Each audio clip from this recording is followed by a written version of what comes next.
Hi there, everybody. This is Kate from Host Group Real Estate Academy and RELicensedPro.com, and I'm going to show you how to follow along with notes in a digital ebook on RedShelf. You're going to log in, and remember, we do have a video showing you how to log in, create an account, and claim an ebook code. So once your account is made, you're going to go ahead and log in, and you will be on your shelf. Click on the book that you're going to be following along with, and we use Principles of Real Estate Practice in Massachusetts.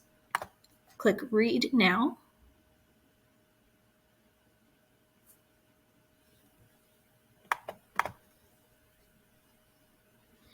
Go to the main menu. Scroll down to Collaboration. You're going to be under the Subscribe and View tab. Enter your code, which would have been provided to you already. The code that we use for D. Kumar's notes at Host Group is Strudel Boulder. Hit Subscribe. And now you're going to see D's notes populate down here. And you're going to click View. It will take a little while to sync up, but once it's all said and done, you're going to have all of D's highlights.